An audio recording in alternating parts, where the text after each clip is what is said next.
Hi, I'm sitting here with, Paul Jenkinson. and you are, Well, I am the listener from You're Not Alone. I Will Listen, the Cross Canada Journey.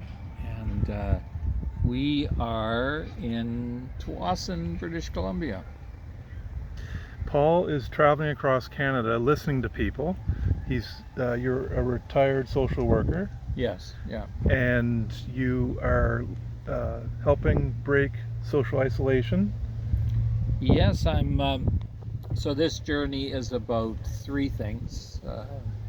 It's social isolation, breaking that after COVID, and also when people come into like the new world after COVID, it's pretty electronic. There's a lot of phones and earbuds and things that keep us separated.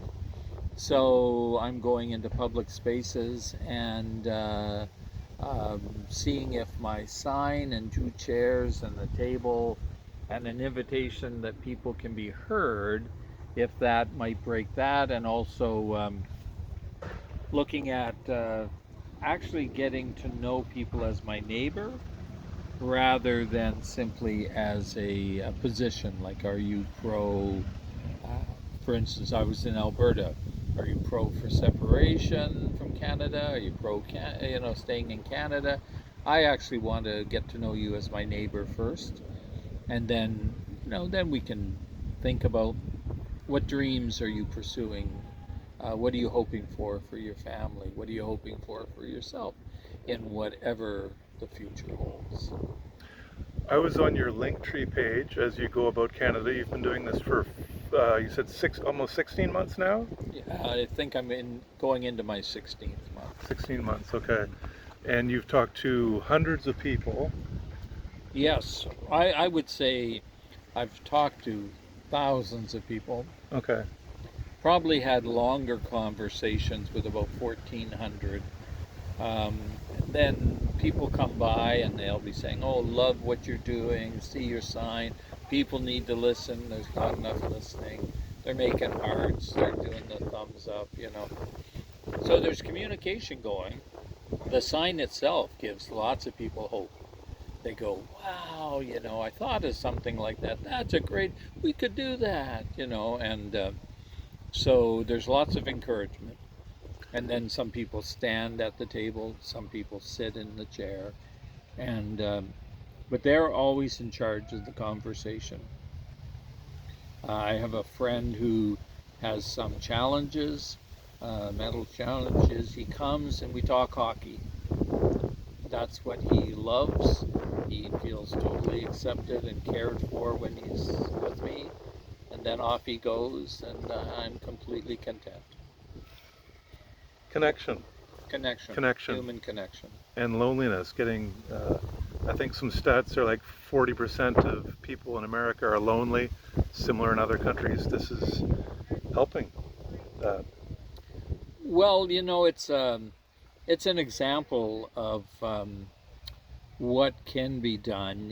Often we think of very complicated ways of approaching human problems, but the simpler your solution, the easier it is to replicate. So I have two chairs and a table and a sign. And they got another little sign for my table so people could connect. Oh, you're that guy. I bought some Jolly Ranchers because I knew that there's at least three generations that grew up on Jolly Ranchers. So the parents will be friendly, the teenagers love it, the kids love it. And, I get permission. Can I give your children some Jolly Ranchers? And some dog treats. So, and the dog treats is fascinating because, it's like the fur babies, right? It's like loving your baby. Yeah. Can I give your dog a treat? I've learned no chicken treats because some dogs have allergies to chicken. Okay. Yeah, so I say no chicken. They great, great. And then I do something that's very evolutionary. I bend my head down and I expose my neck to the person who's standing in front of me. And I do that while I'm talking to their dog. So I'm loving on their dog. Oh, what a cute dog. This is great. But I'm also exposing my neck to them, which says, I am trusting you not to harm me. Letting the dog know that No, letting the adult know. Oh, okay. Yeah, the dog already he's giving me treats. He's Okay. good. I like him. I like Okay. him. Give me more. Right. But it's, subtly says to the person who's come, I love your dog and I'm no threat to you.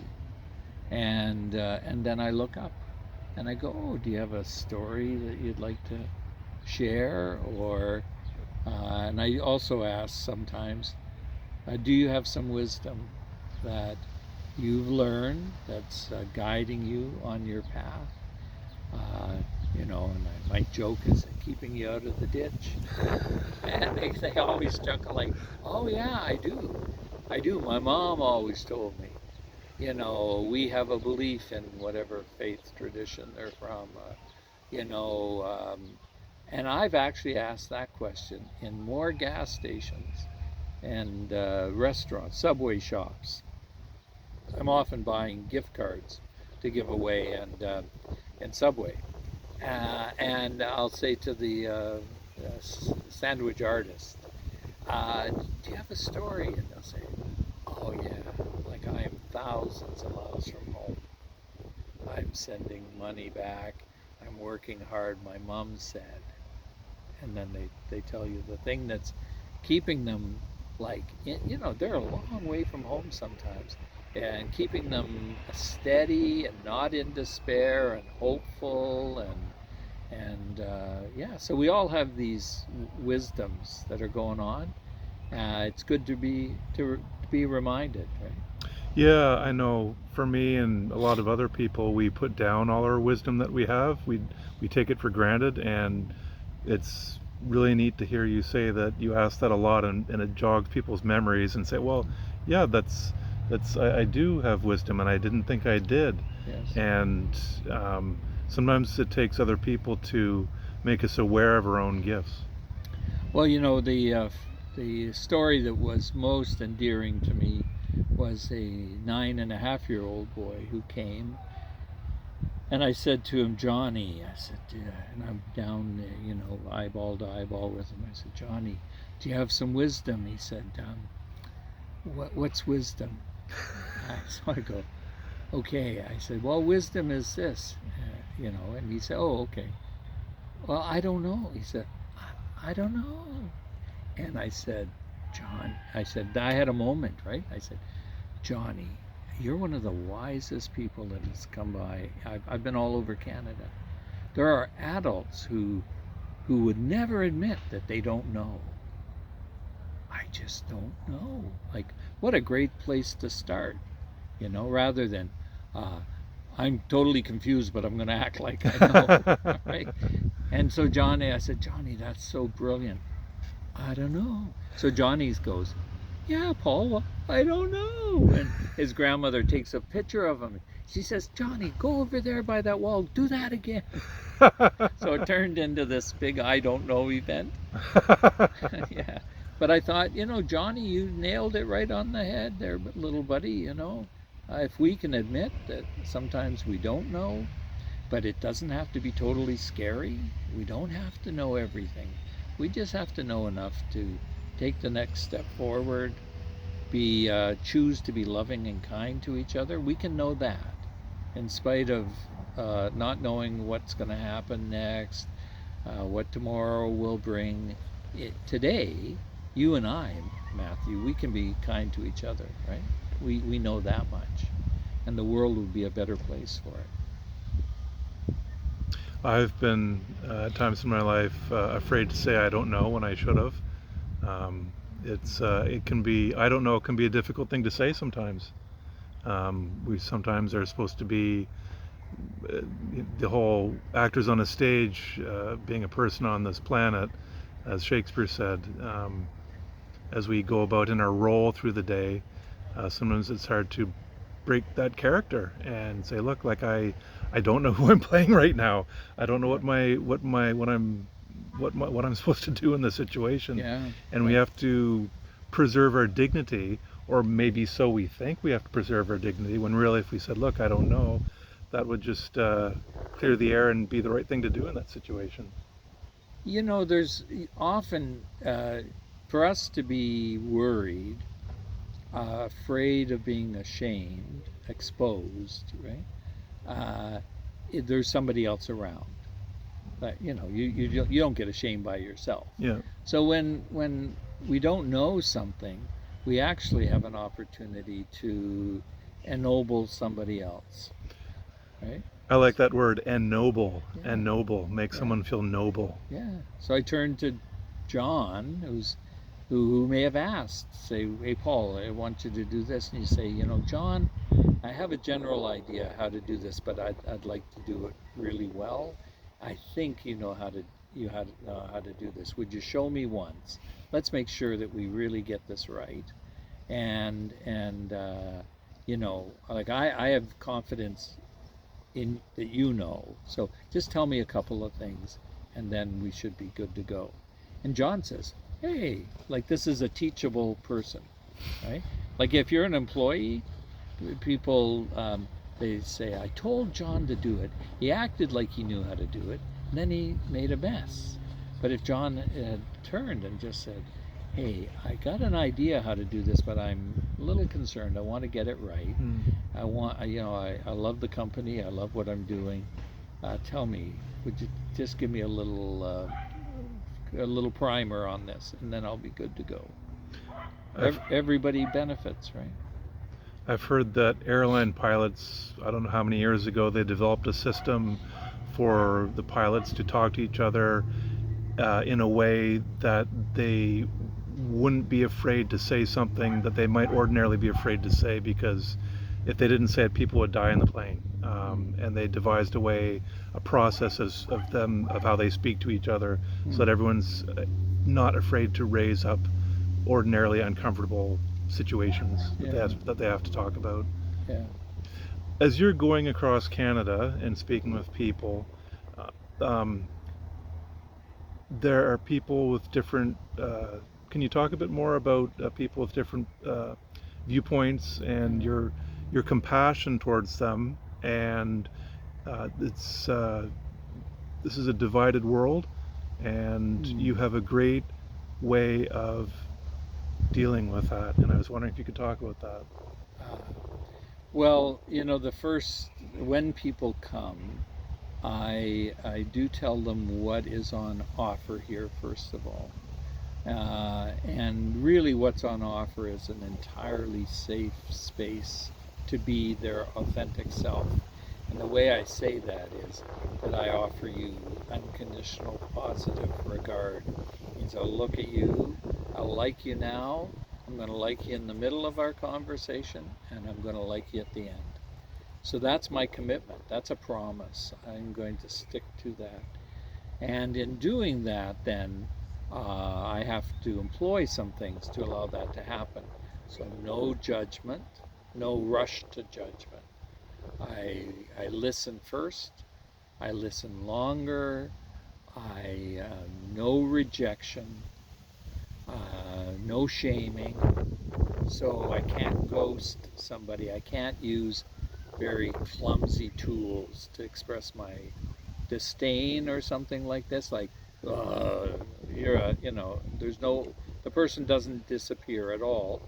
So because I've chosen to like them, then what I'm interested in is getting to know them. When I get to know them, I'll find out that I'll ask them, so what are the values that make life worthwhile? Like I have a value, for instance, of trustworthiness. Like I want to be a trustworthy person. So what values do you have? What's important? So when we come to this moment where they throw up a position, and we do this because society's going way too fast, and we are trying to figure out who we're with. Are you safe? Are you a lion? Are you a lamb? Are you for me? Are you against me? It's like a line. Which side are you on this line? So you stop being a person and you become a position. but I'm really only interested in the person. The position is just something, the way they're expressing their personhood, right? So rather than get polarized and say, oh, you're for that, I'm against that, you just become a that. No, I want to go. So tell me, when you dream of a province leaving Canada, let's say, what is that like afterwards? What are you hoping for your family? What are you hoping for your children, for the education, for their prosperity? And when I understand that, um, and I've honored it, right? I said, of course, this is what dads and moms want, right? And the gut person's going, oh, well, I'm not like some pariah. I'm not some person who's like said some outrageous, shameful thing. Paul's treating me like a neighbor. And this is the thing, if we get to know our neighbor, we can love our neighbor, then our neighbor will say, so what do you think, Paul? What do you think of what I've said? Because now we're neighbors. We're talking over the back fence. And neighborliness never turns the person into something subhuman, less than human, somebody I can sneer at. And yeah. So that's part of this listening. I call it listening first. So I anchor it. You are on center stage, Matthew. You're on center stage. I'm over here, right? I'm in like just in the curtains, kind of, right? And I'm going, Matthew, go for it, flourish, man, flourish. Do your best. And then if you stumble a little bit, I'm going, Matthew, the next line is da, da, da, right? And then you perk up and you go for it. And my whole success is your success. Can you imagine a lineup of people, you and then me, and my success is that you succeed. The guy behind me, his success is that I succeed, right? And the thing is, we put it in a circle, so nobody's out of the lineup. Everybody's success is to make the other person, help the other person succeed. This is what community is, right? This is the human community. I don't know if you've ever seen that experiment where they give you a spoon that's too long and a bowl, and you're supposed to try to serve yourself some food. Oh. But you can't. It's too long. Okay. But you can serve the person beside you. So he gets to eat, and the other one beside you feeds you. Okay. So everybody eats, but we do it by helping each other. Wow. I've never heard of that. Yeah. Nice. Psychology 101. Yeah. I love what you're doing. Lots of other people love what you're doing. You've been in the news a fair bit the last year, 16 months as you've been doing this, and it's just wonderful. I'm wondering, that's one of the themes of the main theme of this channel is things that people can do for themselves in their own community for mental health, addictions, isolation, community connection, that kind of thing, loneliness. And this is wonderful. You are here waiting for people to talk to you. It's convenience at its best. Yeah, it's replicable. So so it is. There's no wait list. I mean, if you come and I'm listening to somebody, then I'll say, hey, would you come back in 15 minutes or so? That's like, can you imagine some of our social services providers would be like so happy if they had 15-minute wait lists, right? Not 3 months or longer. Yeah. So there's no wait list. There is a very simple setup. So this can be done in any city across Canada, whether you do a listening bench, which some people have talked about, This is 2 chairs, a table. I think all of this cost me $100. 2 chairs and a table. Mhm. I got a sign, and I have some business cards. Um, so what they say Oh, in and you have Jolly Ranchers and dog treats. yeah, yeah, yeah, I should have shares in Dollarama. Those guys have made a lot of money off me. Yeah, and so these are just like little overtures to the public. Uh, but what comes of that in the end is that you and I and any person who is either already trained or has a, desire to learn. I think there are fairly simple courses that people can take. I took my first effective listening course in 1975. Took another one in 1995, and I was laughing. Right, 20 years, and now it's like that would be another 25 years. But the idea is that there's simple skills to learn, and there are tons and tons of professional people who are retired or are in their practice, and they go, but I have 2 hours a week. In fact, I could come and actually relax and just have the joy of being with people. I don't have to solve all their problems. I tell people I'm not the problem solver or the question man, but if we sit together and you tell me what's going on, we'll imagine and we'll find a way, right? But it'll be your solution, and you will. And the other thing, we because we actually get to know each other, the person who's with me actually, not just that I ask them a noble question, they become noble. They do. They brighten up. They start to glow. They feel relieved. They got a hope for the future. They're going, I think I know the path, at least the next step or two I'm going to take. And then, I'm watching them and I go, I got to tell you, like you have emotional intelligence.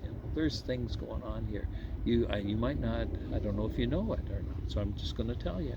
They get up like they're going. There was this guy who was about 6'2", 65, big, hulking, kind of Hungarian fellow, and he just about skipped away. It would, I would not have been surprised if he had started skipping. And he got up and he said, "Paul, can we hug?" And I said, sure, why not? And so 2 old white guys hugging in front of the Saskatchewan legislature. And then I said, oh, George, I said, somebody left me some high-end chocolate. Can I give it to you? Oh, yeah, man, that would be great. And then as he's going toward the car, he's just very light, just about skipping. And then he turns to me and he says, Paul, I have some chocolate in my car. So he comes back and brings me Ferrero Rocher, right? So it's like there is a heaviness in the world. We have stories that life is like problem saturated, that nobody's listening, that nobody cares. But these are, I don't think they're entirely accurate stories. I think we're just one moment away from making the human contact that blows those stories apart. But if we don't make the human contact, then that story remains kind of in place. And so we have you and me. We could be going down this path, and if I'm not looking for you and you're not looking for me, we just 2 ships passing in the night and both remain kind of isolated. But if we turn towards each other and say, oh, hi, now that other person could say, hey, I'm busy, no problem. Like we're not carnies, we're not trying to grab people. Yeah. This is just like an invitation to human contact. I do it through this. Other people will find other ways to do it. But I can see in every town social workers, nurses. There's a guy in Florida. He's a sanitation worker, but he's just got that old jolly kind of guy, thing about him. And he sits down and he was on like ABC Oh TV. wow. Yeah, everybody comes to him. So, I'm not an elitist. I think that, that only people with professional qualifications, but I am a person that says, let's make sure we don't do any harm to anybody. So I think there's some basic training that can be done, Okay. and then we go. Do you think if more people were going to do this themselves in other Mm, places in Canada or any country, mm. um, what kind of could they find their own training themselves? Would they need to be certified? Could they take some online courses themselves and say, I think I know enough, I'll go out and do this? Do you have any thoughts on? Yeah. Because I'm curious, because I think a lot of you said a lot of people would say, oh, this should be all over the place. So Yes, yes. So I do think that there should be some, like, you wouldn't want to be uh, have no background in helping people and then go out and try to do this. I'm hoping that in cities there will be a few people come together and create a little group that does this. okay, I don't have to franchise it. I don't need to own it. It's like public domain okay, idea, right? okay, But and then if I had no background in this, I'd say, well, people say I'm a good listener. All my friends come to me to be, and I seem to be a good listener. Then one of those volunteer groups could say, okay, come and take our training. It's just 2 or 3 sessions, okay. and read this book, and then come out and do it with us. Sort of a And test run. yeah, yeah, and do it. Let's do it together, so that if you run into something that feels like you're in over your head, you can just call me over, and I'll come and Okay, yeah, support you. okay. So a community could start their own group of people with skills to do this, Yeah. and then the people who are already skilled already can go and do it, and then they could train some other people to do it who would need a bit of training. And you're saying it probably wouldn't take that long to train, like a short time. Yeah, I think for the most basic things. Okay. I have 40 years experience, and I have a master's, so 6 years of education, 40 years of professional work, and 71 years of living. So, but the other person has 30 or 40 years of living. They already got living. It's valuable, and we're all learning. So, yeah, I am always a little worried about 2 things, like only professionals can do this. It strikes me as a little unfair, but I'll tell you, professionals, if they're good at it, they won't harm people. So I think if I came in and I didn't have that professional background, that the piece I'd be going is, teach me as much as you can, support me as much as you can. I don't want to be out here making mistakes and harming anybody. Okay. Yeah. The setup is minimal, the cost is minimal, it's time, a bit of training, people willing to do it. This could be all over the place. Yes, it probably should be. It's like early intervention work. So you're walking down a path, like we have in this park, and you're going, I'm just going for a walk. And in fact, many, many people say, I absolutely did not expect this to happen. No, I was going for a walk in a park after work. I was just trying to clear my mind. My teeth were clenched. Right? I go for a walk and I go, oh, you're not alone. I will listen. I'm going to check this out. And then they have some, because it's their conversation, it's profound, right? And then they go, I had no idea that this would happen. Now, they didn't spend a penny. They didn't go on a wait list. They didn't sit in an office and wait for their appointment. They just went for a walk. And you're often in parks, natural calming places to have a more in-depth conversation, not in a frenzied street area, which can be a bit more chaotic. Yeah. So I will, when we're finished, I'm going to go to a place called Mill Lake in Abbotsford. It's a beautiful jewel of a lake right in the middle of the city. People are always walking there. I was there once in 4 degrees, sunny, but 4 degrees. 4 degrees Celsius, so just Yeah. above freezing. Yeah, just above freezing. And I sat, and then I stood. And people were out for their walk. They walk, all year long. But I've also sat in like library and foyers, in recreation centers, in thrift store center, like entrances, food banks, all sorts of places where there's a steady stream of people. For someone who would like to do this, sit down and listen to people like you are, what are some unknowns that you could make known for them? 2 of them that I'm thinking of, we talked about already, were you said roughly, what was it, 70 or 80% of people who walk by, there's some sort of general acknowledgement, like a hi or a nod. The other 20-30% roughly are busy. They're in a hurry. They don't want to talk and they just go. Yeah. That I thought was, wow, that's a lot of, at least a hi from somebody or a nod or like I see you, eye contact. Yeah.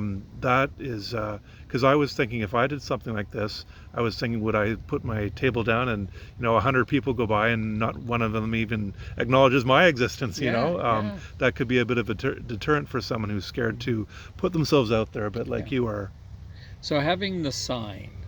So there are things that help. So people need to know what is on offer. There's a QR code on the sign. You said a lot There of is. people check out. And Yes. you can see them checking their phones before Yes. they. So they want to know, is there some hidden agenda? Is this a religious, messaging?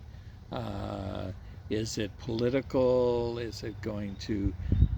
So when they'll look on my QR code and they'll see, okay, no judging, no shaming. Okay, he's been on the CBC. He seems reasonable. So if people are with an agency, the QR code says that they represent this agency. It does mental health work and this and that. Yeah. But the sign says it declares yourself. Right? Oh, darn! I dropped my phone. Oh, you're still on. Still on here. Hey, Here we go. just like life. Sometimes we take a tumble. Yeah. So the sign, lets you know what is offered here. And when I say I will listen, they go, okay. So like he's not going to talk at me the whole time. And I talk to them and say, hey, listen, when you start, I'm not going to steal the conversation. I'm not going to grab it and just run with it. And you thought, oh, here's somebody who's going to hear me, and now he just yammers on, So there is some ways of engaging. So I engage the public in a friendly, but not in a way where you feel like I'm trying to hook you. So, so I often just say, hi, how are you? And I mean it. I'm an older guy, maybe the older friendly grandpa type or something, And they'll say, oh, no, one won't even answer. So, okay. Then the carney would try to engage them, but I'm not doing that. Step right up. Yeah. I just go, oh, okay. Somebody else comes by and I say, oh, hi, how are you?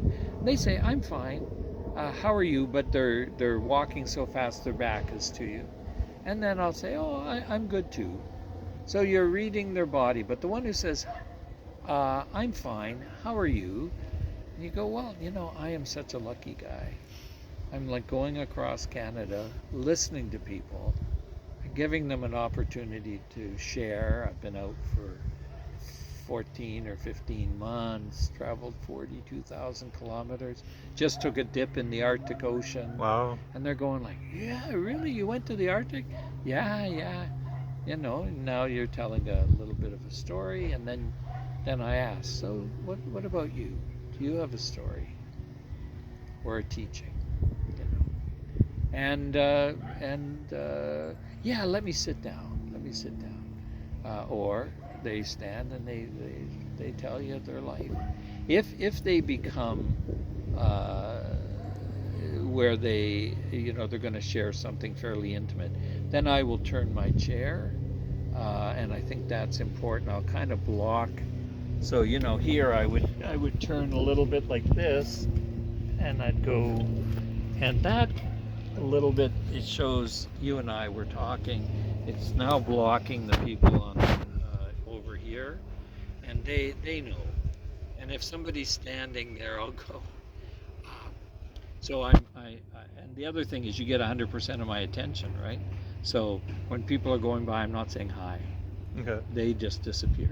Okay. I don't need to recruit them for the future. They just don't exist. Only you exist. And then if I see somebody who's standing there, I go, oh, hi. I'll be done in about 15 minutes. So if you'd like to come back, please. And then, every so often you have to kind of say, hey, actually, this is private, right? So could you come back? And then, yeah, sure. In about 15 minutes. 15, 20 minutes is often about, I've had people for 40 minutes, an hour. And so sometimes people say, have you ever had anybody that you had to kind of put, end the session? Yeah. And I said, well, previously there was only two, both of them very friendly. Like one guy was so flamboyant, he was telling me every great dream and story he had, right? And I said, finally, Johnny, I said, you're so much fun, but there's some other people waiting. Oh yeah, sure, man, no problem. Next day he goes riding, coming by on the bike. Hey, Paul, love our talk. Right? He's like 19. I'm 72 soon, right? No problem. No, yeah. Nice. Yeah. So, and there's only been, there's one kind of person that this is harder to do with, and that's a person who actually doesn't want to have any form of human conversation. Like, you can have very politicized people, but when you talk to them and they make a statement about, the prime minister or the president or something, whether wanting you to agree or disagree. But when you talk to them from the heart and they soften, then okay, you have a real person here. But sometimes you get people actually that are so into their rhetoric that actually they have lost some of their humanity, that they, like one fellow said to me, I don't care about compassion. I only want to know what's right. And I knew at some point in that conversation that actually he failed to see me as a human. So when he was talking, I was just the backdrop for him to bring out his thing, And so that was one other person. I said after a while, I hear you, but I don't think we can go anywhere with this. And he was merciless. He said, I don't think you're a very good listener. Okay. Yeah, right? Like he was going, well, if you're going to send me off, I'm giving you the best, statement I can. Okay. Yeah. So that's the only one where it's, people that just are actually not interested in a mutually respectful thing. Okay. And that's like so rare to happen. So rare. Yeah, really rare. Really rare. That's incentive for other people. That's here's some of the unknown being brought out into the broad daylight for you right here. Yeah. So I could talk to you all day about this, Paul. Well, is there anything else you want to mention before our time is up? Well, maybe one thing, I'm about 7, 8 months from the end of this part of the journey. I suspect I might be doing bits and pieces of this for the rest of my life. It's very enjoyable, and I have the sign, and I can just pop it out on any beach wherever I go. Uh, but it would be a shame, I think, a lost opportunity if others don't take it up. So simple, and many people have come to me and said, I thought of this idea. Wow. I had thought of this. I'm so happy to see it. Wow. And I should have done something, and maybe I'll do something. And I said, well, there's nothing heroic about me. It's not true. I'm just one guy who did it. That's the only, I just went down the road and did it. You mentioned, I just thought of this, you mentioned before that you were staying longer in one or more places, and you had more in-depth conversation, like not on the side of the sidewalk conversations, but do you want to talk about that?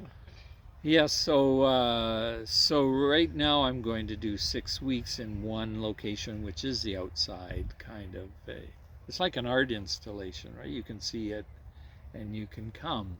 But I have been in some communities, some hurting communities, some underserved communities. And so in those places, while I do the outside listening, I also I practice really what you and I and lots of other people do. I go and sit in a coffee shop and put out a little sign. I go. Oh, like you just put out the sign here on your just the table, little not one. the Not the sidewalk big sign. one. Okay. Right. Okay. There are places now where you go to get a cup of coffee and it says, and you can get a stand-up sign that says open to conversation. Oh, I've heard of those. Yeah. So restaurants or cafes Yeah. you can put a sign on your table saying open to conversation, so other people can come up and say, oh, you can sit here, sit down, talk with me. Yeah. No, we're all in this cafe together. We might as well get to know some of us. Yes, and in Victoria they have Victoria Listens, I think, or something like that. Victoria, BC. Yeah, Okay. and at Murchie's on Saturdays mornings, like that's a famous tea shop on Government Street. In Victoria? Victoria, Okay. yeah. They have 2 hours where people from all over the world descend on the coffee shop, and Jenny Kieran is the creator of that, and they all gather to listen to each other, and you got people from Brazil and people from all over the world. Wow. It's absolutely so. It's not always deeply therapeutic. Sometimes it is, but it's also social isolation, neighborliness, connection. I'm sure there's like brilliant friendships that develop from that. Wow. Yeah. So I've sat in quite a few cafes. Yeah. And you've gone to some communities that were hurting and had conversations with people who needed help. Yes. Yeah, in those communities, then it's a little bit like in social work we'd call it community development, where you go in and you find, and you often are invited by one person, but I think you can go and just say, can you tell me who is respected in this community, who pulls the community together? So I went to Tumbler Ridge, and there was Rose, who works for the social services agency, and there was Mrs. Wagner, who runs the youth center. There was a mass shooting there, and that's in BC? BC, yeah. British Columbia. Up around Dawson Creek. But there, I wanted to quietly come in, humbly come in, respectfully, and meet there's a guy, George, who he's a minister. He does his work in a restaurant in the mornings. And so there he is, he's got his Bible out, he's doing the sermon prep or something for next week. He's doing other things. And then people, I mean, he's got the whole town, guys, tattooed guys, the guys with the rough, dirty shirts coming in after their shift, and they're going, "Hey, George." George is a listener in that town, right? And he's dignified and he doesn't talk at you. And so I met all of those people that are running the senior center, who have a particular sense of how seniors feel at risk after a major, kind of violent event. Okay. Yeah, so I hope to go back for a month in the winter time. It gets dark, it gets tough and cold. And, To Tumbler Ridge? Yeah. Okay. Yeah, I'm going to 4 or 5 communities, I think. 4 or 5 that have been in Yeah, need. 4 or 5 that are, people feel forgotten Okay. often, right? They're off the beaten track. They got really great people volunteering in their towns, but having another person come sometimes you can do a little training, expand the resources. Do you want to talk about the Arctic and your experiences up there? Well, I went to the Arctic, and that's an interesting situation because sometimes you should go someplace, but it's not going to be easy. I didn't have contacts up there. I didn't have, so people put me up. That greatly reduces my cost. Huge distances to travel up there. But I went in 5-6 hour drives, and I'd stop for a few days here. I met wonderful people who are, lots of volunteerism going on, a lot of good work. And then, well, I got stuck behind a bison herd. That was really quite something. Wow. Yeah, for about 40 minutes. Those guys, they're big. They weren't moving. They're just wandering down the road, swish, swish their tails, looking at me like, "Back off, you." But I got to Yellowknife, and I sat in the park in Yellowknife. I met all sorts of amazing social service providers there. I met, there's a Tree of Peace. It's an indigenous friendship center program. They have brilliant people working, and a new camp that they're opening up, a wellness camp. And that's in Yellowknife? In Yellowknife, Okay. yeah. So I'm hoping, I've made a contact there. Like many contacts that they receive, people enthusiastically say, "I'll come back someday," and this and that. And then, some do, but many don't. Yeah. And so I'm gonna, be one of the ones who do. Nice. And then I wasn't gonna go up the Dempster Highway. I'm a suburban older man who's not sure he still knows how to change a tire. So that's about 10 hours of fairly rough road. So I flew to Inuvik, then I drove a truck to Tuktoyaktuk, and I had promised I started playing around with people. I got some entertainer in me, and I was saying to them, so the Arctic, it's important. Cross Canada is not just the 49th parallel. Yeah, they'd say, yeah. I want to go up and listen to people. Yeah, that's great. Then I'd say, so should I put my foot in, or should I take a plunge? And of course, 9 out of 10 would say take the plunge. And then we started figuring out, how do you do that safely? What happens if you have a heart attack? Have a rope wrapped around you, somebody to pull you out. All of this. But when I got up there, I just said, well, this is a great example of knowing that you have something to do, not fluctuating on it, not ruminating about it, there's no chance that I was not going to do it. All these people, I promised I was going to do it. Trustworthy is important. That's a value, right? So across the parking lot I go. It's 2 degrees. The wind is blowing. It's cold. It's spitting rain. I go over the side. I managed to recruit 2 people to take a video. I'm in the water and I say to the guy, "Hey, if I have a heart attack, will you pull me out?" "Yeah, yeah, okay." They're cheering. "Hey, Paul, go for it."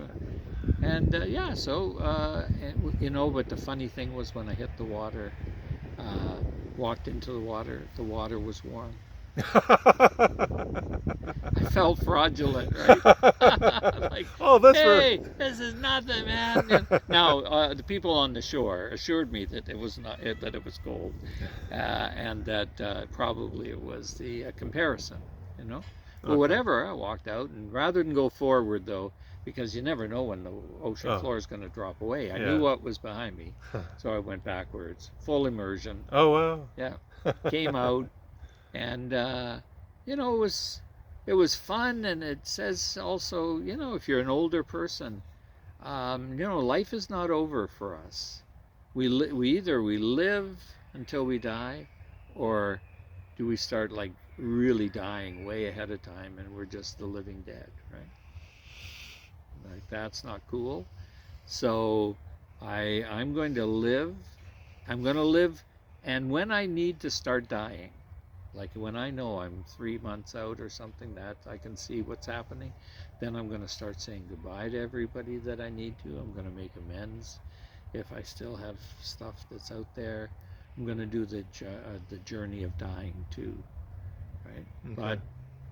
But not today, or Okay. maybe not today. I will throw this out just to plug for one of my favorite books, The Survivor Personality by Al Siebert. He studied how people got through the Holocaust, natural Uh, disasters, cancer, alcoholism, and he's got great examples in there of people.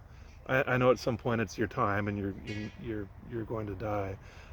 Other times though, there are they will say you have 0% chance of living, but people with the survivor personality that they talk about in the book and teach you how to get, people survive. They last another 5 years, 10 years, 15, 20 years. And I've been mentioning that book to people for years, and I can't help but not plug it now.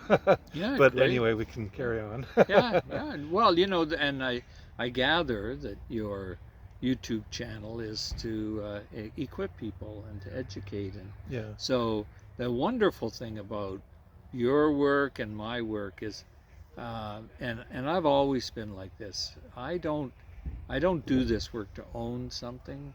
There's no zero sum. If I share it, it just gets bigger. I don't lose anything. I don't have to control it. I don't have to make money from it. It's like a flourishing thing. I got a little seed. I went out and planted it. And if a whole field of people doing this happens, and if my name got completely lost in the history of it all, it would not matter the slightest. Because really, what matters is that this happens. One question about the unknown that might deter people. Do you ever feel you're unsafe in an area or a situation, or do you feel pretty safe like all the time, or Mm. do you manage where you go, and Sure, sure. Yeah, no, I mean you have to feel physically safe. Um, I've done social work in unsafe situations, so maybe my tolerance is a bit more. But I don't. For instance, if I was to work in a very, say, a neighborhood with a lot of drugs and violence and a big homeless population, then I would not do that like on a 1 or 2 day trip through. I would go make myself available to the local agency, and I'd stay for like 2 months because though that group of people needs help beyond working something out in their mind. They need practical services, and you need to be approved by the community agency so that the person goes, "Hey, I love John over at social services, and John says Paul's a good guy, so then that's fine." okay. Um, yeah, but other than that, I have not felt unsafe. No. I read in one of your news articles you said that You sometimes, earlier in your career as a social worker, you would sometimes come up with your shoulders around your ears. Oh, And then yes. doing this, am I right in that? And then doing this, you feel very uh, joyous after each Yeah. conversation. Yeah, I'm relaxed. Yeah, so I'm in one of the, when you work in a social services agency or a ministry, people come with problems either identified by themselves or by the society, and they're in some difficulty, right? They need to kind of solve it, or they're going to lose their job, solve it, or they're going to jail, solve it, or their children are going to be removed. You know Hmm. that, and then then you kind of you take on some of that problem solving responsibility, even though you have to give it back to the client. You have to say, what do you think about this? Do you want to do it? Yeah, so you do come home with your shoulders up and nodded, and Sometimes, but sometimes. not all the time. No, no, Okay. no. I loved my where I did it, Okay. 40 years. So, but this, it's all voluntary. People come, they want to be there. I want to be there. I see them more hopeful when they leave. I'm encouraged. And then I go home and have a cup of coffee. It's all good. I want to throw out one book. I just mentioned it to you. You hadn't heard of it, but it's one of my favorites. I wouldn't say it gives you the credentials to do what you're doing, but it's David Topus, and his book is Talk to Strangers. He talks about how he approaches strangers and has conversations with them, and it's one of my favorite books. I just thought I'd throw that out there for anybody who maybe isn't ready to do something like this or has the confidence. You read the book, you have a whole lot of secrets right there in your head for the rest of your life on how to feel more comfortable talking to strangers in public, initiating conversations. And anyway, that's another plug. But Well, and what he's centering in on is that the joy of expanding your world. When we talk to a person, you say, "Well, you're using energy," but actually you're generating energy, and you talk to somebody, and when you're finished, you have a friend that like does wood art, and you say like, what is that? Can I come to your shop sometime and see what you do? Yeah. And then you go to their shop and they say, well, why don't you try? Hey, you're a natural. Right? So like it's really when we're tight and balled up and grasping. Buddha said, you'll suffer sometimes in life. He was a pretty good psychologist, I think. He said you'll suffer sometimes in life, but if you ball up your fist and just try to hold on, that'll be like a second suffering. The sands of time will just dribble through anyhow. But if you open up your hand and just say, life, just you flow through. I'll manage this. I'll make all the healthy choices I can. A couple of times I'll get, smacked because that's how life is. But if I just hold all the beautiful things with respect, and there will be a little bitter. It's bittersweet. Life is bittersweet. Hmm. Okay, you see that, but you don't do this, because that is like going like this. It's just self-destructive, right? So let's build worlds. Let's say, Matthew, if I never met you, how much smaller my life would be, right? And that's true. So then my life gets bigger. If you meet somebody and you're generous to them and you're kind and you're non-judgmental and you create that safe space, they will just be like singing your praises, right? For the rest of their life, they'll say, I met a guy, I met a person, a woman, I met somebody. They just had a presence about them. I just felt loved and accepted, and I haven't felt like that in years, right? That was the best. a coworker of mine years ago said her daughter her job was to escort people from prison to the courtroom, and she said she was sometimes asked to escort certain prisoners because she had a calming effect on them, where other people doing her job didn't have that effect on them. She was asked specifically, "Can you help?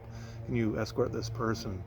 And I don't know how you can. I mean, there's ways to learn that, I guess. There's natural gifts in people that can allow you to do that. But maybe question yourself, how, for people watching this, yourself, what kind of effect do you have, a calming effect on other people? I think it was Nelson Mandela, maybe someone else. I think it was Nelson Mandela who said when he goes out around in public, he says he tries to imagine ripples of calm emanating out from him in each direction. Yeah.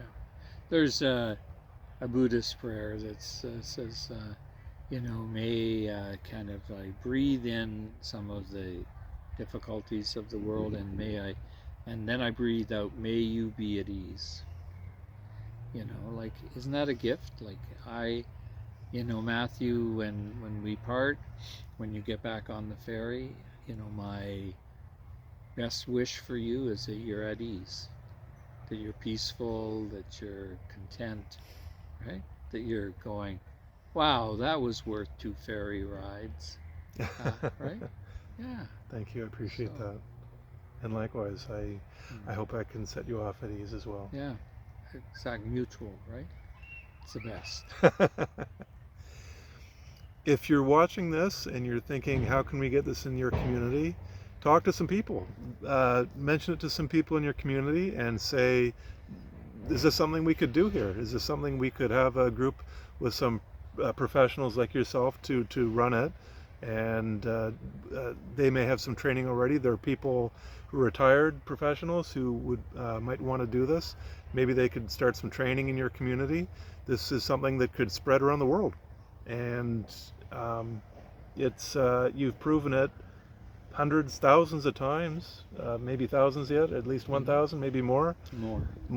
And that this is cost effective and wonderful. And I'm glad I was able to meet you in person instead of Zoom. As much as I love Zoom, Sure. I wanted to meet you in person. Sure. And thanks for letting me interview you and share you with other people.